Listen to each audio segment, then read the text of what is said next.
मेरा आप सबसे सवाल ये है कि क्या दुनिया में सिर्फ उन्हीं चंद शख्सियात ने आकर ये ऐलान किया, ये कहा कि ऐ लोगों, मैं तुम्हारे रब की तरफ से भेजा हुआ हूँ, यानी मैं रसूल हूँ, जिनका जिक्र इस कुरान में मिलता है, या फिर इनके अलावा और भी लोग होंगे जिन्होंने ये ऐलान या दावा किया होगा?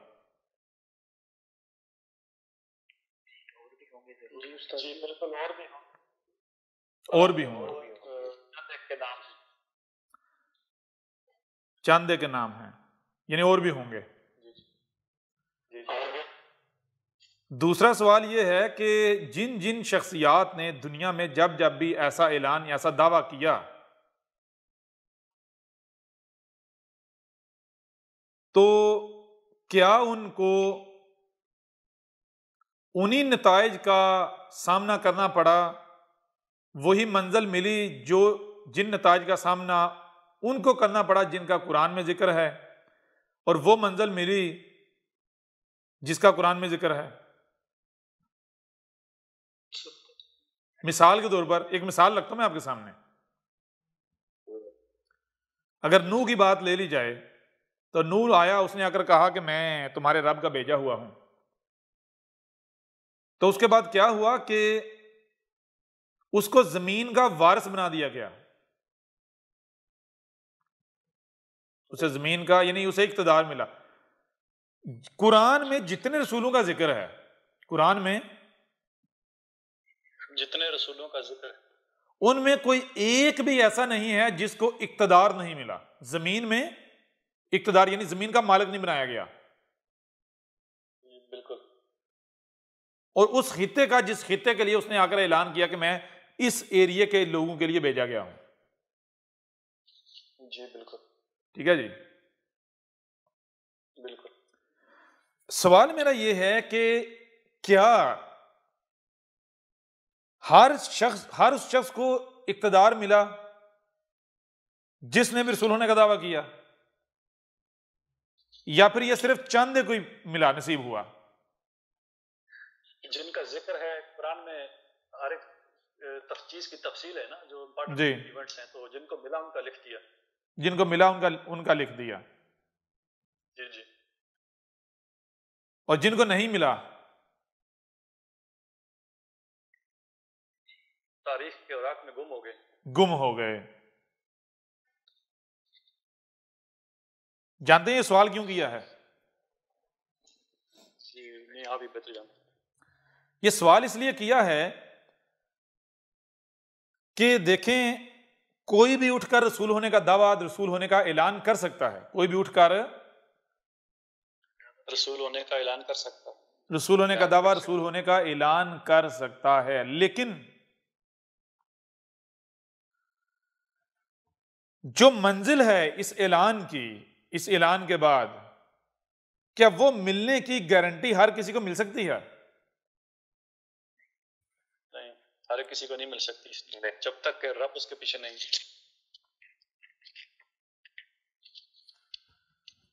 अब सवाल यह है कि जिन जिनको ये मंजिल मिली, यानी उठा आकर ऐलान किया कि मैं रसूल हूं, और उसको जमीन का वारिस बना दिया, उसको इख्तिदार मिला, क्या वजह थी कि दो ही टांग वाले होते हैं, इसी तरह पलते हैं, यानी पैदा होते हैं, पलते बढ़ते हैं, आगे बढ़ते हैं, जैसे बाकी सब पैदा होते पलते बढ़ते हैं?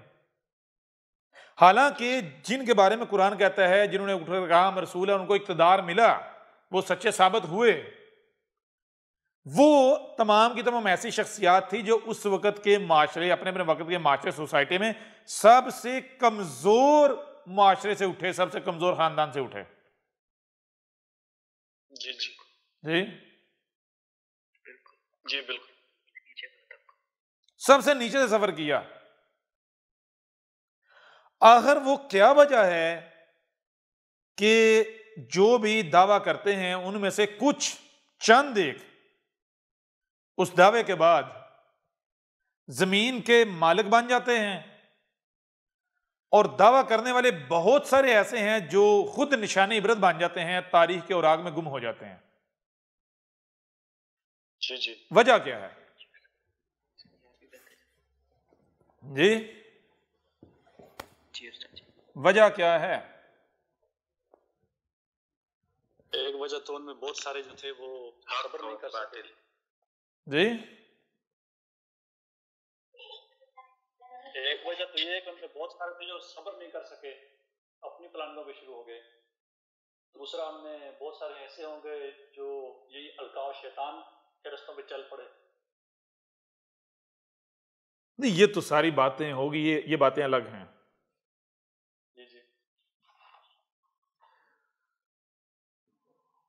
देखें, रब साथ देता है। रब क्या है? कायनात। जी जी। कायनात कैसे आपका साथ देगी? कैसे साथ देती है? जब आप कायनात का वजूद बन जाएंगे। ये जो बात हम करने जा रहे हैं, ये इंतहाई अहम है, इंतहाई अहम नुक्ता है, क्योंकि ये बात, ये राज रब के अलावा कोई खोल सकता ही नहीं। जी बिल्कुल, रब के अलावा कोई खोल सकता ही नहीं। गौर कीजिएगा। सबसे पहली बात तो यह है कि तारीख के औराक उठाकर देखें तो आपको पता चलेगा कि दुनिया में सिर्फ उतने ही अफराद, उतनी ही शख्सियात रसूल होने की दावेदार नहीं आई जिनका जिक्र कुरान में मिलता है, बल्कि एक बहुत बड़ी तादाद में ऐसे लोग उठे जिन्होंने यह दावा किया, यह ऐलान किया कि हम रसूल हैं, हम रब के भेजे हुए हैं। जी जी। लेकिन उनमें कामयाबी किनको मिलती है? चंद एक को, और बाकी सब को नाकामी का सामना करना पड़ता है। बाकी सब को नाकामी का सामना करना पड़ता है। और एक मजे की बात आपको बताई जाए, वो मजे की बात यह है कि जितने भी कामयाब हुए, आप उनकी जिंदगी को पढ़ें, आपको पता चलेगा कि वो किसी खुदा को मानते ही नहीं थे। समझ आ रही? जी जी। वो किसी अल्लाह, गाड, खुदा, ईश्वर को, किसी ऐसी ताकत को, कुव्वत को मानते ही नहीं थे कि वो पीछे बैठ के हमारी मदद कर रही है। यानी वो क्या थे? जिन्हें आप कहते हैं मुल्हिद। जी जी। और वो सारे के सारे नाकाम हुए जिन्होंने आकर ये कहा कि हम उस खुदा के भेजे हुए हैं जिसने ये कायनात बनाई है, वो खुदा हमारे साथ है, वो हमारी मदद करेगा, वो हमें नाकाम नहीं होने देगा। जी जी। समझ आ रही है भी नहीं आ रही? जी बिल्कुल। यानी दो तरह के लोग आए रसूल होने के दावेदार। कितने तरह के? दो तरह के। एक वो जो कामयाब हुए और दूसरे वो जो नाकाम हुए। जो कामयाब हुए वो कौन थे? बहुत थोड़े। और जो नाकाम हुए वो अक्सरियत थी।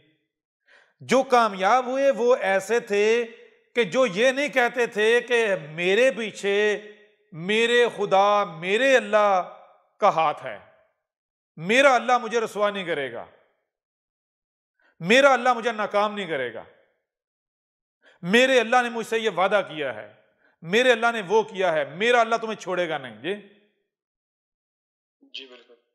वो कैसे थे?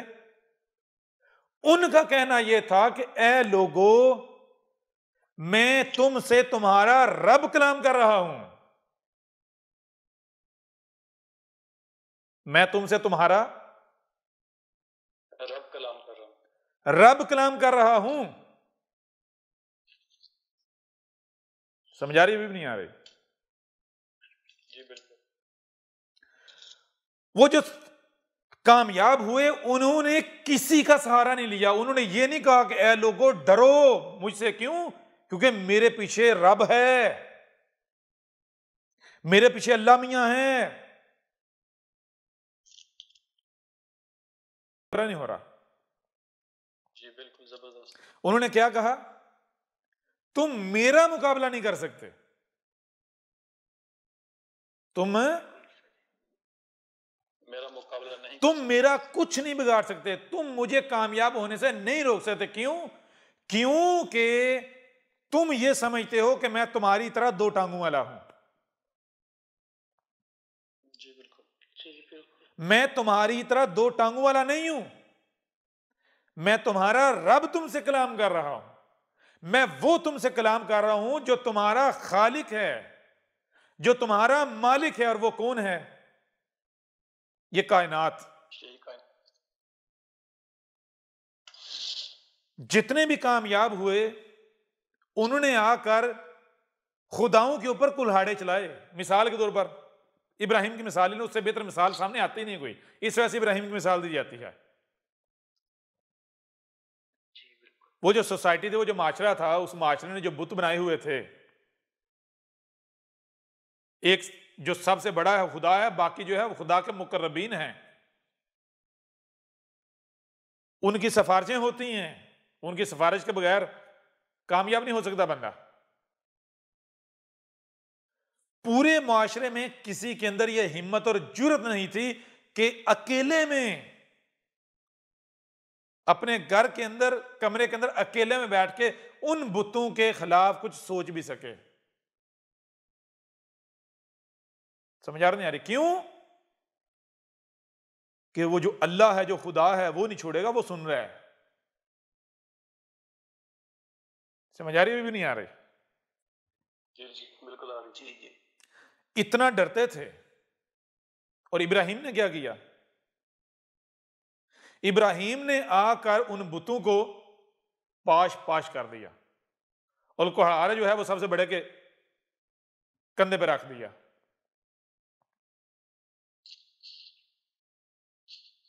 यानी उस वक्त जो खुदा थे ना, जी जी, ना सिर्फ उन खुदाओं का मुनकर बल्कि उन खुदाओं के ऊपर कुल्हाड़े चला दिए। तो इससे बड़ा मुल्हिद हो सकता है? आप खुद बताएं। जी कोई नहीं हो सकता। मुझे ये बताएं कि जब मोहम्मद आया, जब मोहम्मद आए, क्या मोहम्मद ने आकर हिंदुओं के खुदा को माना? नहीं, पारसियों के, नहीं माना। ईसाइयों के, यहूदियों के, बाकी मुशरिकों के, जितने भी थे, जितने मज़ाहब थे, जी किसी से भी नहीं माना। अब देखें, गौर करें, मार्केट में हर एक का दावा कि हमारे पास असल शय है, हमारे पास असल शय है। अगर आप उस मार्केट में एक नई शय लेकर आकर कहते हो कि असल ये है, तो इसका मतलब कि आप क्या कह रहे हो कि बाकी जितने भी हैं 2 नंबर माल लेके बैठे हुए हैं, नकली है। नकली हैं। इसके लिए आपको जबान से कहने की जरूरत है कि बाकी सारे नकली हैं? नहीं जी। अगर मोहम्मद किसी खुदा को मानने वाला होता, किसी ईश्वर गाड को मानने वाला होता, वो खुदा, वो ईश्वर, वो गाड जो उस वक्त माशरे में पाया जाता था, मजहब में पाया जाता था, अगर मानने वाला होता तो वो अपना निजाम, अपनी दावत, अपना मंशूर पेश करता, जी अपना मिशन लॉन्च करता? बिल्कुल नहीं, जी बिल्कुल नहीं। वो किसी भी दुकान से जाकर खरीद लेता, किसी भी दुकान से जाकर खरीद लेता। ऐसा ही है ना? जी जी। बात करने का मकसद ये है कि जितने भी ऐसे आए जो कि ना सिर्फ रसूल होने के दावेदार थे बल्कि वो कामयाब हुए, वो कौन थे? वो सारे के सारे मुल्हिद थे। और वो वाले मुल्हिद नहीं जो आज आपको पता दुनिया में कोई एक तबका था जो कहते हैं हम मुल्हिद हैं, जी जी। हालांकि मुल्हिद नहीं है, वो भी मजहब के मानने वाले हैं, कि नया मजहब, साइंस, जी जी। अपनी ख्वाहिशात के पुजारी हैं। उनको तो पता नहीं मुल्हिद कैसे किसे हैं। बिल्कुल जी। बिल्कुल। और रसूल होने के तमाम वो नाकाम हुए, रसूल होने के दावेदार वो तमाम के तमाम नाकाम हुए जिनका यह दावा था कि ए लोगों, मेरी तरफ वही आ रही है, मुझे अल्लाह मियां ने, ईश्वर ने, गाड ने, खुदा ने इल्हाम किया है, मुझे मान लो,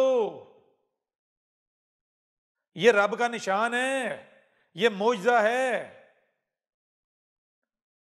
समझ आ रही है भी नहीं आ रही? जी बिल्कुल।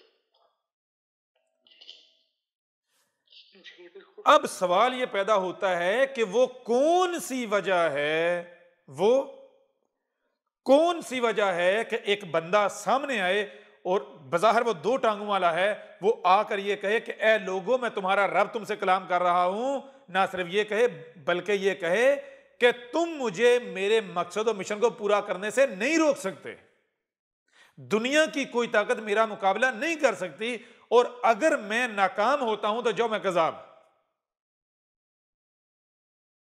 समझ आ रही है नहीं आ रही? जी सर, ये चैलेंज भी करता है। वो वजह क्या है? ये मैंने सवाल किया था, वो वजह क्या है? क्या ऐसा होता है कि कोई खुदा बैठा हुआ है जो बाहर, जिसको लोग मान रहे हैं, वो आता है उसके सामने और कहता है कि देख मैं ये हूं, मैं रब हूं, खुदा हूं, लिहाजा जैसे मैं कहता हूं वैसे कर, और मैं तेरे साथ ये वादा करता हूं पूरा करूंगा? ऐसा होता है? नहीं। जी नहीं। सवाल ही पता नहीं होता।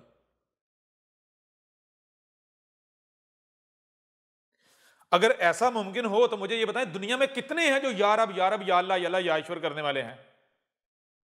लाखों करोड़ों अरबों नहीं है? जी।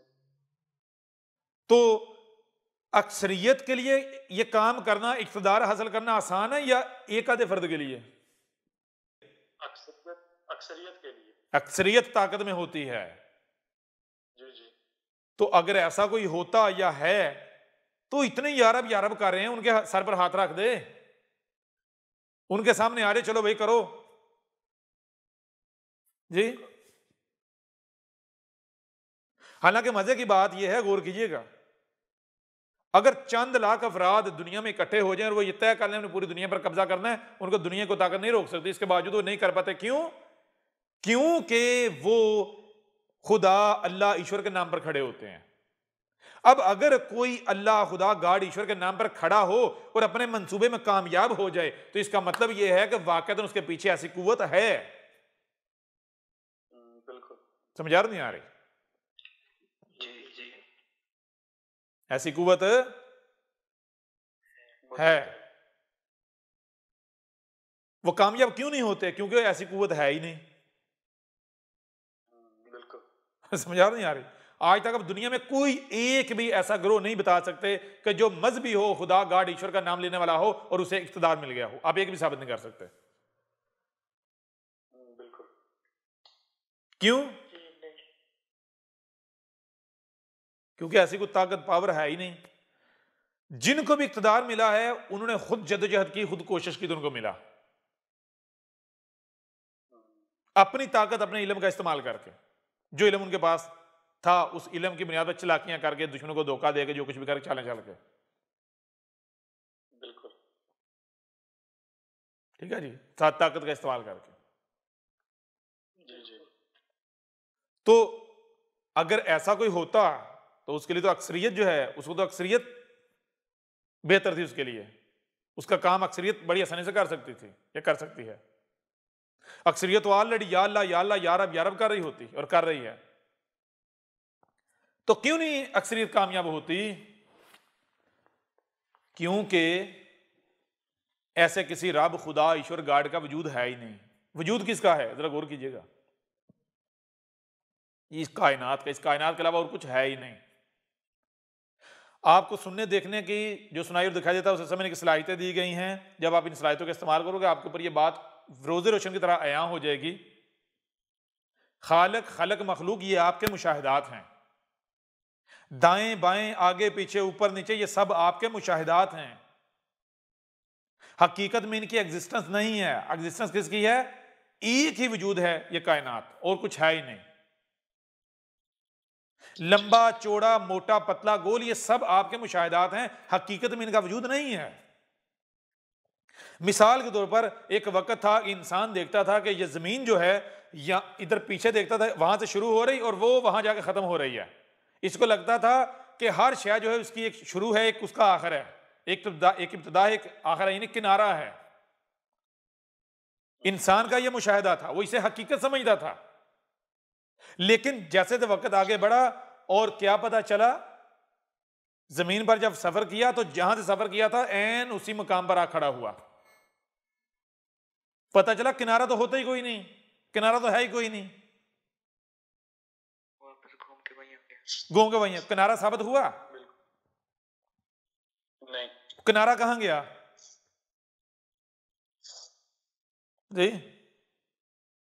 वो तब तक ही था जब तक शायद नहीं था पूरा। किनारे का अपना कोई वजूद नहीं, किनारा इंसान का मुशाहिदा है। समझ आ रही? अभी भी नहीं आ रही? बिल्कुल। जी जी बिल्कुल।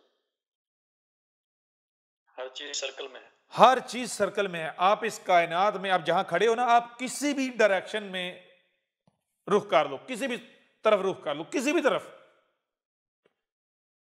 सबसे पहली बात अनलिमिटेड डायरेक्शन बनेगी, अनलिमिटेड डायरेक्शंस बनेंगी। कितनी? अनलिमिटेड। आप डायरेक्शन जो है उनकी लिमिट तय नहीं कर सकते। आप दुनिया का बड़े से बड़ा कंप्यूटर ले आओ, दुनिया का बड़े से बड़ा कंप्यूटर, तो आप क्या करो, आप एक गेंद उसके सामने रखो तो उसे कहे इस गेंद की डायरेक्शन निकाल के दिखा, कितनी है, कैलकुलेट करके दिखा दे, वो नहीं करके दिखा सकेगा। एक जो टेनिस बॉल होती है ना, टेनिस बॉल, वो टेनिस बॉल कंप्यूटर के सामने रख दो, जदीद से जदीद कंप्यूटर बना लो, ठीक है ना, और आप उस कंप्यूटर की मदद से वो जो टेनिस बॉल है, एक गेंद है, उसकी डायरेक्शंस कैलकुलेट करके दिखा दो, आप नहीं कर पाओगे। जी बिल्कुल। समझ आ रही है नहीं आ रही? लामुतना ही, अनलिमिटेड, कोई लिमिट नहीं। बिल्कुल ऐसे ही आप कायनात में सबसे पहले डायरेक्शन जो है वो अनलिमिटेड है, कोई लिमिट ही नहीं है। नंबर 2, आप जिस डायरेक्शन में रुख करके सफर करोगे बिल्लाहर आप उसी अपने आप को उसी नुक्ते पर पाओगे जहां से आपने सफर शुरू किया था। वाज़ेह हो रहा नहीं हो रहा? जी बिल्कुल। यानी एक ही वजूद है। क्या है? एक ही वजूद, और कुछ है ही नहीं, और कुछ है ही नहीं, है ही नहीं। अब गौर कीजिएगा, अब थोड़ा सा आगे बढ़ें। आज मौजूदा दौर में, पहले हो सकता है ये बात की जाती, लोग ना मानते, लेकिन आज दुनिया का कोई शख्स इस बात से इनकार नहीं कर सकता। वो क्या है? आप गूगल में जाए, जाके सर्च करें बटरफ्लाई इफेक्ट। जी जी। जो फिजिस्ट हैं, मैथमेटिशियन हैं, वो यानी आसमान ज़मीन में तहकीकात करते करते करते करते इस नतीजे पर पहुंचे हैं। उन्होंने, वो कहते हैं ये जो कायनात है ना, ये जो कायनात है, ये इतनी पेचीदा है, इतनी पेचीदा है, इतनी पेचीदा है कि कोई तसव्वुर भी नहीं कर सकता। ये इतनी पेचीदा है कि एक तितली जो है, एक तितली, जी जी, वो अगर पर हिलाती है, ऐसे करती है, तितली पर हिलाती है, ऊपर या नीचे करती है, सिर्फ एक बार पर को ऐसे करती है, इतनी सी हरकत से जमीन पर इतना बड़ा तूफान लाया जा सकता है कि जो जमीन तबाह करके रख दे, सिर्फ इतनी हरकत से। बिल्कुल। ये कायनात इतनी पेचीदा है। इसको क्या कहते हैं? Butterfly effect. मतलब क्या है? मतलब यह है, साइंस ने आज ये प्रूव कर दिया कि जो कायनात है, इसमें हर शय, हर मखलूक आपस में लिंक्ड है, जुड़ी हुई है, तसलसल है, और कहीं पर भी एक राई बराबर अमल दुनिया में एक बहुत बड़े तूफान का बायस बन सकता है। एक छोटा सा अमल और एक बहुत बड़ा अमल जिसको आप बहुत बड़ा समझते हैं, हो सकता है कि उसकी आसमानों में जो मिजान है, जो तवाज़न है, इसमें कोई वैल्यू ही ना हो। समझ आ रही भी नहीं आ रही? जी बिल्कुल। अब आपको बताते हैं कि वो जितने कामयाब हुए क्यों हुए। दुनिया में देखें, गौर करें, जो भी लोग इक्तदार हासिल करने की कोशिश करते हैं तो इक्तदार उनको कैसे मिलता है? किसी को भी प्यार से मिला? जी नहीं। इक्तदार दुनिया में जब जब जिसको मिला है, हथियार से मिला है। किससे मिला? हथियार से। हथियार से मिला। ऐसे है या नहीं? जी बिल्कुल। और जो शख्सियात कामयाब हुई, यानी जिन्हें रसूलों ने दावा किया और वो कामयाब हुई, अपने मकसद में दुनिया की कोई ताकत उनका मुकाबला नहीं कर पाई। उनके पास जानते हैं कौन सा हथियार था? Butterfly effect. जी, उनके पास था उनके पास जो हथियार था वो था बटरफ्लाई इफेक्ट। यानी कायनात के बारे में वो इल्म की उस स्टेज पर पहुंच जाते हैं कि वो अपने घर में, अपने घर के कमरे में अपने घर वालों या दोस्तों के दरमियान बैठे हुए एक ऐसी हरकत से पूरी दुनिया पलट सकते हैं कि जो हरकत किसी को महसूस भी नहीं होगी। जी जी, समझ आ रही है नहीं आ रही? बिल्कुल, जो हरकत किसी को महसूस भी नहीं होगी। अब यहां से आपको एक और चीज समझ आएगी, वो क्या? औलिया अल्लाह के बारे में। जो औलिया को मानने वाले हैं उनके पास किताबें पढ़ी हुई हैं औलिया की, वो किताबें पढ़ें, आपको पता चलेगा लिखा हुआ है कि जो अल्लाह के औलिया वाकईतन जो औलिया हुए हैं, अब नहीं, अब तो वो दौर ही गुजर गया, वक्त ही गुजर गया। जो अल्लाह के औलिया हुए हैं वो इतने पहुंचे रब के इतने मुकर्रबीन थे, इतने करीब थे कि वो अपनी नजर से दुनिया को पलटने की सलाहियत रखते थे। समझ आ रही है नहीं आ रही? अब वो लोग जो खुद को पढ़े लिखे कहलवाते हैं लेकिन दुनिया के सबसे बड़े जाहिल हैं, वो कहते हैं ये कहानियां हैं। बिल्कुल, वो क्या कहते हैं? जी, ये कहानियां हैं। ऐसा हो ही नहीं सकता कि एक बंदा जो है वो कहीं एक जगह पर बैठ के दुनिया में कोई तब्दीली ला सके, या कोई किसी डूबते को बचा सके, या कहीं कुछ कर सके। जी बिल्कुल, जी बिल्कुल। अब थोड़ा आगे बढ़ें, गौर कीजिएगा, ये जो बटरफ्लाई इफेक्ट ये जो इल्म है ना, ये किसको मिलता है, ये किसके पास होता है? अब आपने जिन जिन के जो जवाब दे सकते हैं उन्होंने आगे से जवाब देने की तरफ शोर है, उन्होंने जवाब नहीं देना। पका हुआ एक पका हुआ आम जो है, पीले रंग का पका हुआ बेहतरीन आम, वो आप खाते हैं। इमेजिन करें आपने अभी आम खाया है। जी जी, मुझे जवाब दें इसका जायका क्या है? मीठा। याद रखिएगा, जायका क्या है?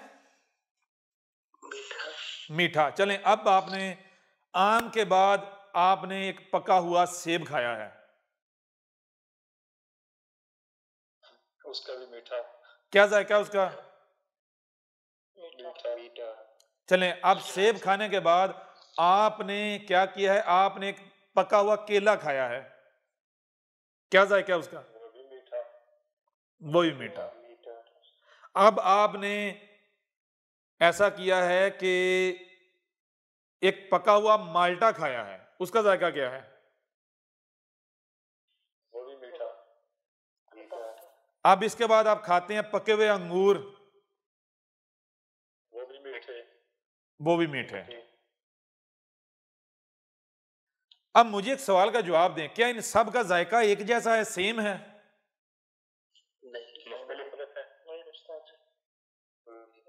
चलें, अब मुझे बताएं कि सेब और आम के जायके में फर्क क्या है?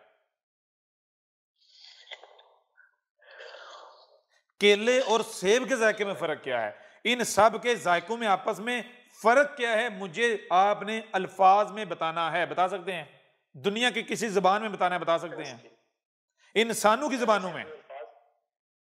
अल्फाज नहीं है सर जी ऐसे अल्फाज ही नहीं है देना बयान कर सकते देना जी, दुनिया की किसी ज़बान में पड़ेगा बयान कर सकते।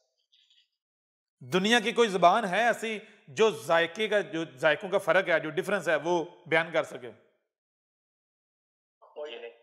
जी, कोई जबान नहीं। कैसे पता चलेगा फर्क क्या है इनके जायकों में? खाकर। यानी सेब खुद बताएगा कि मेरा जायका क्या है, मेरे और आम के जायके में फर्क क्या है, आम खुद बताएगा। जब तक कि आप आम खा नहीं लेते, आप सेब खा नहीं लेते, ऐसा ही है। अब एक सवाल मेरा और है, आपने जो सेब खाया बिलफर्ज, उसका रंग क्या है बता सकते हैं या नहीं? बता सकते, अल्फाज हैं या नहीं? रंग क्या है बता सकते हैं? किस दरख्त से आया ये भी बता सकते हैं? सेब का साइज क्या है, आम का साइज क्या है ये भी बता सकते हैं। ऐसा ही है ना? जी जी। वजन कितना है, लंबाई कितनी है, चौड़ाई कितनी है, सारा बता सकते हैं ना? जी बिल्कुल। लेकिन जायका नहीं बता सकते। बता सकते हैं? नहीं बता सकता। अब गौर कीजिएगा, आपके सामने क्या आएगा, आपको बताए एक कानून है। वो कानून क्या है? हर शय से उसका जोड़ा, हर शय से उसका जोड़ा, हर शय से उसका जोड़ा। अब आप देखते हैं कि जाहिर भी है और बातिन भी है, यानी सेब, आम, केला, माल्टा, ये चीजें सामने रखे तो इनका क्या, एक है जाहिर और एक है बातिन। एक है जाहिर और एक है बातिन। जाहिर तो सबको सामने, सबके सामने है, इन आंखों से देखा जा सकता है, इन कानों से सुना जा सकता है, इस दिमाग से समझा जा सकता है। ऐसा ही है। और जो बातिन है, जो बातिन है वो आगे दो हिस्सों में तकसीम है। वो आगे दो हिस्सों में तकसीम है। एक बातिन वो है कि जब उस तक आप रसाई हासिल कर लेते हैं, जान लेते हैं अंदर से वो कैसा है, रंग क्या है, ये वो। लेकिन बातिन का भी जो उससे जोड़ा है वो क्या, एक है उसका जायका। वो आप दुनिया की किसी जुबान में बयान नहीं कर सकते, कोई अल्फाज नहीं है आपके पास। इल्म की कितनी स्टेजेस हो गई? 3। इल्म की कितनी स्टेजेस हो गई? 3। इल्म के 3 मदारिज आपके सामने आएंगे, 3 दर्जे। कितने? 3 दर्जे। पहला दर्जा जाहिर, जो आपको अपनी इन कानों से सुनाई दे रहा है, आंखों से दिखाई दे रहा है। दूसरा दर्जा बातिन। कौन सा बातिन? वो बातिन जिसको आप सुन देख सकते हैं और समझ भी सकते हैं। तीसरा दर्जा वो बातिन है जिसको आप ना सुन सकते हैं इन कानों से, ना इन आंखों से देख सकते हैं, और ना ही आप किसी को बता सकते हैं, ना कोई आपको बता सकता है। कब तक? जब तक कि आप खुद वहां पहुंच नहीं जाते, आप मुशाहिदा नहीं कर लेते। और वो मुशाहिदा कैसे होगा? वो इन आंखों और कानों से नहीं होगा। जैसे जायका आप इन कानों आंखों से देख सकते हैं?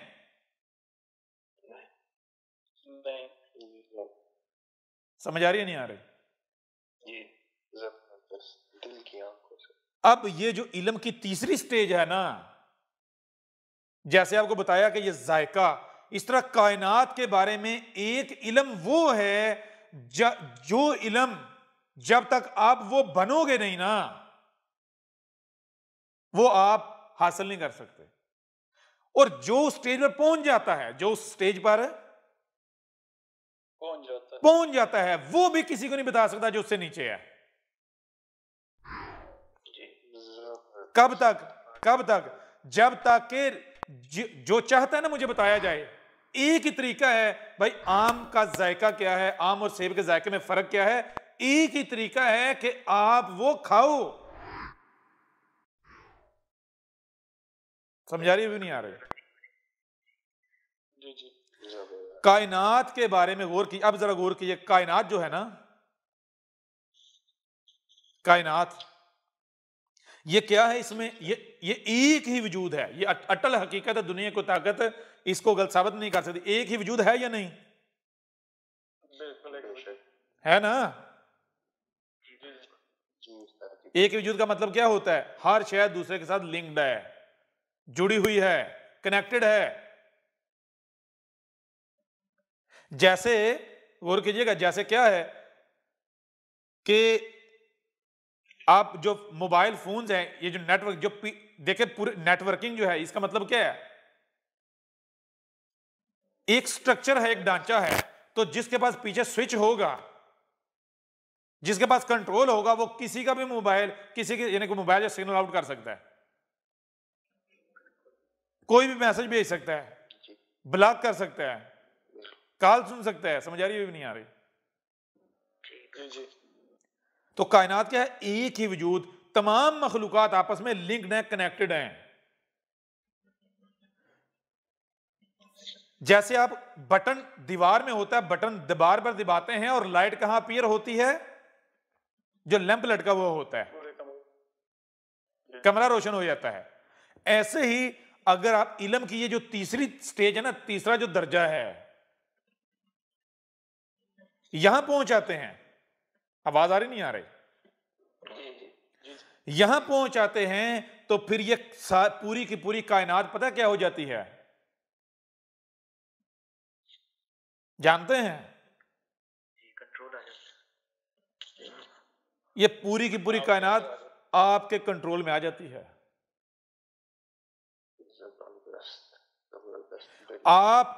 आपके पास वो इल्म है जो कोई तस्वर भी नहीं कर सकता और कोई चाह कर आपसे छीन भी नहीं सकता, जो जी चाहे कर ले।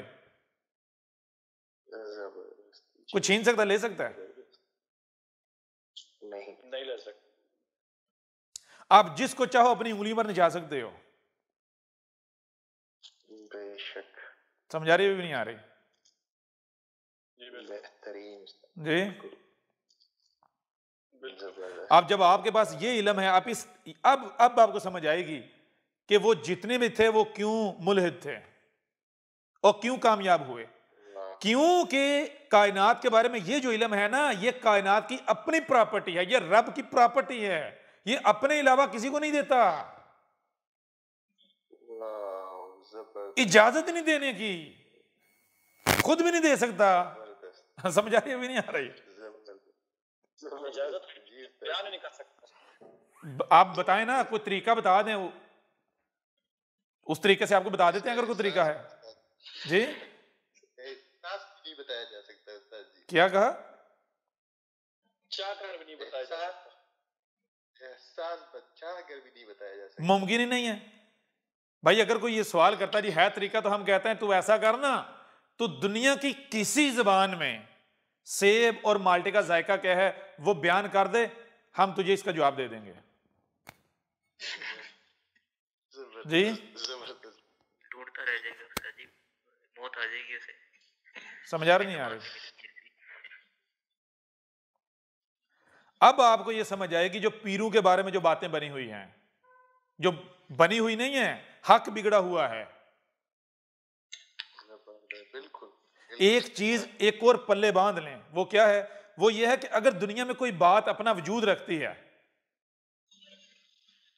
तो जो मुंह की हवा है ना, वो वजूद नहीं बरकरार रख पाती, वो खत्म हो जाती है, तहलील हो जाती है। यानी ऐसी बात जो अपना वजूद नहीं रखती, एग्जिस्टेंस नहीं रखती, वो हवा में तहलील हो जाती है।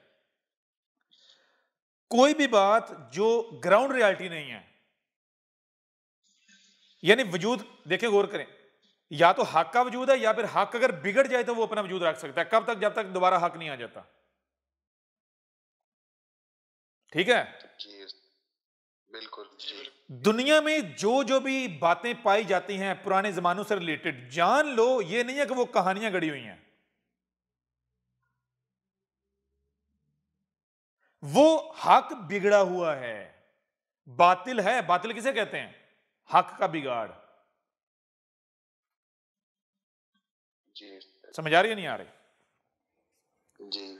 अगर औलिया के नाम से किस्से मशहूर हैं, कहानियां मशहूर हैं, तो ऐसा नहीं है कि वो लोगों ने गाड़ ली हुई हैं, और वो हक है लेकिन बिगड़ गया हुआ है। अगर वो गड़ी हुई बातें होती तो वो हवा में तहलील हो जाती, वो अपना वजूद बरकरार ना रख पाती। जी बिल्कुल। समझ आ रही है नहीं आ रही? बातिल भी तब तक अपना वजूद बरकरार रख सकता है जब तक कि वो हक का सहारा लेता है। यानी अगर किसी शय का वजूद है तो इसका मतलब यह है कि हक के सहारे खड़ी हुई है। जबरदस्त। समझ आ रही है भी नहीं आ रही? अगर ये बातिल होती नहीं, गढ़ी हुई होती, 100% कहानी होती, तो ये आज आप तक ना पहुंचती।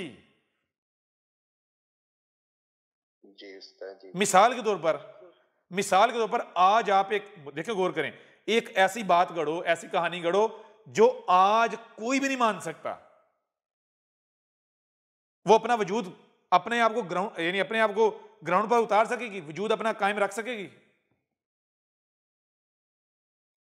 नहीं लेकिन अगर आज आप एक ऐसी बात करते हो, मिसाल को जैसे आज लिखा जा रहा है, क्या जो दुनिया में हो रहा है, आप लिखते हो, गौर कीजिएगा, आप लिखते हो कि मैं अपनी आंखों से देख रहा हूं कि 600 अफराद हवा में इकट्ठे उड़ रहे हैं कुर्सियों पे बैठ के, इतनी तेज रफ्तारी से सफर कर रहे हैं। मैं देख रहा हूं कि दुनिया में लोग आपस में बातें कर रहे हैं, आपस में दूर हैं, हजारों किलोमीटर की, माइल्स की दूरी पर बैठ के आपस में ऐसे बातें कर रहे हैं जैसे आमने सामने बैठे हुए हैं। आज आप लिखोगे तो कोई भी आपको कहेगा पागल हो आप? जी नहीं। नहीं। क्यों? क्योंकि ये चीज अपना वजूद रखती है। अब ये देखें, ये जो आपने लिखा, जो कहा, ये आगे चलेगा। आपने अगर लिख दिया, कोई भी इसे मिटाएगा नहीं। क्यों? क्योंकि हर को पता है ये ग्राउंड रियलिटी है। अब अगर ये तहजीब, ये जो कुछ हो रहा है, अगर ये मिट जाए, इसका तस्वर भी ना पैदा हो जाए, और आपकी जो इबारत है, जो बातें हैं, वो मौजूद हों, तो वो लोग क्या करेंगे? वो अपनी अक्ल के मुताबिक आपकी बातों को समझने की कोशिश करेंगे। अब चूंकि उनका मुशाहिदा नहीं होगा, तो आपकी बातों को वो क्या बना देंगे? कहानियां बना देंगे। लेकिन क्या होगा ये? क्या ये हकीकत में कहानी होगी या हक बिगड़ा है? जबरदस्त, बिल्कुल जो आज कहानी बनाई हुई है इन्होंने। अभी समझ आ रही है, नहीं आ रही? जी बिल्कुल। हक बिगड़ा हुआ होता है। ऐसे ही औलिया के बारे में कि वो जो मुंह से निकालते थे, वो बात हुए बगैर, पूरी हुए बगैर रहती नहीं थी। जी बिल्कुल। जी, जो भी, जो औलिया अल्लाह थे, जो उनके साथ जुड़ जाता था, उसका भी बेड़ा जो है वो पार हो जाता था, उसके दिन बदल जाते थे, उसकी दुनिया बदल जाती थी, उसकी काया पलट जाती थी। जी बिल्कुल। क्या वजह है उसकी? उसकी वजह यह है कि जब आप इल्म के मदारिज तय करते हुए ऊपर आते हो, कब, कहां आते हो? जब आप रब बन जाते हो, कायनात बन जाते हो, तो फिर आपसे कुछ छुपा हुआ रह सकता है? बिल्कुल नहीं। फिर क्या होगा? गौर कीजिएगा, अब आपको समझ आएगी। खुदी को कर बुलंद इतना कि हर तकदीर से पहले खुदा बंदे से खुद पूछे, बता तेरी रजा क्या है? रजा क्या है? जबरदस्त। यानी खुद को इतना बुलंद करो, इतना बुलंद करो कि उस मकाम पर ले आओ जहां पर आने के बाद क्या हो कि खुदा खुद आपसे पूछे कि बता, तू बता मैं क्या करूं? मैं वो करूंगा जो तेरी रजा है। इसको एक और तरीके से समझ लें। मिसाल के तौर पर रब बंदे को कहता है, रब क्या कहता है? रब बंदे को कहता है कि तू वो कर जो मेरी मर्जी है, तू वो कर जो मेरी मर्जी है, तू अपनी मर्जी खत्म कर दे, तू अपनी मैं मार दे। क्यों? क्योंकि दे हक क्या है? हक मैं हूं या तू? मैं। रब है ना। रब कहता है कि तू बता, ये जो और है, तू और मैं, ये किसने, मैंने रखा है या तूने रखा है? जी, रब तो नहीं रखा। रब तो ना, ये इंसान ने कहा है मैं और रब, मैं अलग हूं, मैं क्यों? ये मैं 5-6 फीट का। जी बिल्कुल उस्ताद जी। तो रब क्या कहता है? रब कहता है कि तू क्या कर, तू अपनी मर्जी मेरी मर्जी में जम कर दे, यानी तू वो कर जो मेरी मर्जी है, जो मेरी चाहत है। यानी एक तेरी चाहत है और एक मेरी चाहत है। एक तेरी चाहत है और एक मेरी चाहत है। अगर तू वो करता है जो मेरी चाहत है, अगर तू वो करता है जो मेरी चाहत है, तो फिर मैं वो करूंगा जो तेरी चाहत है। जबरदस्त। समझ आ रही है भी नहीं आ रही? रब कहता है बंदे को कि ए बंदे, एक तेरी चाहत है और एक मेरी चाहत है। अगर तू वो करे जो मेरी चाहत है तो फिर मैं वो करूंगा जो तेरी चाहत है। मतलब क्या है? तो मैं बन जाएगा, मैं तो बन जाएगा, हम बन जा। हाँ, अपनी मैं मार दे, अपनी मर्जी खत्म कर दे, अपने यानी जो मैं है ये खत्म कर दे। एक वजूद जो वजूद है, जो हक है, हक का ऐलान कर अपने अमल से। जिस दिन तूने हक को तस्लीम कर लिया, मुझे तस्लीम कर लिया, यानी तूने साबित कर दिया कि तेरा कोई वजूद नहीं, वजूद है तो रब का है। यानी जिस दिन तेरा सुनना, चलना, उठना, बैठना, खाना, पीना, सब का सब रब का हो गया, तो उस दिन क्या होगा? उस दिन वही उसके बाद वही होगा जो तू चाहेगा। समझ आ रही नहीं आ रही? आपने पहले ये अपने अमल से साबित करना है कि आपका कोई वजूद नहीं, वजूद रब का है। मैं क्या हूं? मैं रब हूं, एक ही वजूद है। आपने अपने अमल से साबित करना। कैसे जी? खाना है तो किसके लिए? रब के लिए। पीना है तो किसके लिए? रब के लिए। सांस भी लेनी है तो किसके लिए? रब। रब क्या है? कायनात। तो जब आप अपने अमल से खुद को कायनात, इसका वजूद साबित करोगे तो फिर बदले में आपको बदला क्या मिलेगा? यही कुरान में कहा गया है। हर रसूल अगर क्या कहता है? रसूल अगर कहता है कि ए गधे के बच्चों, मुझे तुमसे कोई अजर नहीं चाहिए। क्यों? क्योंकि जो मैं जिम्मेदारी अदा कर रहा हूं इसका अजर तुम में से कोई मुझे दे ही नहीं सकता। क्यों? इसका अजर अल्लाह खुद है। रब खुद है। जबरदस्त। समझ आ रही नहीं आ रही? जी उस्ताद। तो जब आप अपनी मैं मारते हो, अपने आप को रब की मैं में जम करते हो, अपने आप को रब में जम करते हो और खत्म कर देते हो, तो पीछे कौन रह गया? और तो हो ही खत्म गया, कौन रह गया? रब। तो फिर आपकी चाहत किसकी चाहत? रब की चाहत। तो आप मुझे ये बताएं, फिर रब से क्या छुपा है? रब से आम को नहीं पता कि उसका जायका क्या है, उसके अंदर क्या है? आम को नहीं पता, सेब को नहीं पता। और जो मुझे ये बताएं, आम जो दूसरों को बता रहे हैं कि मेरे अंदर ये है, क्या उसे खुद नहीं पता होगा? बिल्कुल पता होगा। समझ आ रही नहीं आ रही? जबरदस्त। तो ये जब आप इस स्टेज पर आ जाते हो तो फिर क्या होता है? फिर रब ही रब है। फिर दुनिया को नजर आने वालों को क्या नजर आता है? ये 5-6 फीट का 2 टांगों वाला है, हमारी तरह खाता फिरता, चलता फिरता, ये वो जी, बीवी बच्चे, रिश्तेदार, रिश्ते नाते। लेकिन उन गधे के बच्चों को ये नहीं पता कि ये इनके जैसा नहीं है। हाँ, बाजार देखेंगे इनके जैसा है, लेकिन हकीकत क्या है? ये चलती फिरती का चलता फिरता रब है। इसके साथ दुश्मनी रब के साथ, तो आपको पता ही नहीं चलेगा आपको कहां कहां से पकड़ा जाएगा।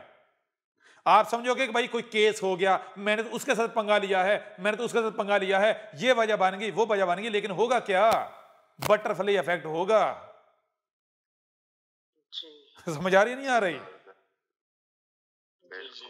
ये वो वजह है जिस वजह से जो भी सच्चा आया वो नाकाम नहीं हुआ। क्यों नाकाम नहीं हुआ? और क्योंकि भाई जब आप इस स्टेज पर आ जाते हो, फिर वही बात, जो भी सच्चा है उसने आकर चंदे नहीं मांगे। क्यों नहीं मांगे? क्या रब चंदे मांगेगा? क्या रब ये कहेगा कि तुम चंदे दो, फंड दो, मेरी मदद करो, मेरे साथ जुड़ो, मैं तुम्हारे बगैर कुछ कर नहीं सकता? वो ये कहेगा कि मेरे साथ जुड़ो, जब मेरी जमात की इतनी तादाद हो जाएगी फिर हमारा दुनिया में इक़्तिदार कायम होगा, ये कहेगा वो? तो अलग नहीं है, अलग नहीं है जी।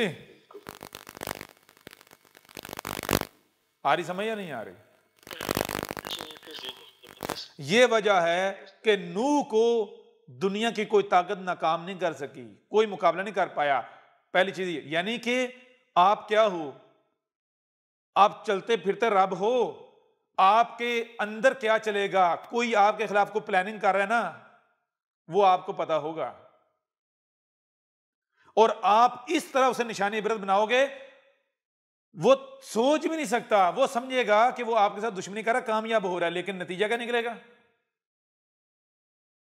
हर तरह से पकड़ा जाएगा। समझ आ रही नहीं आ रही?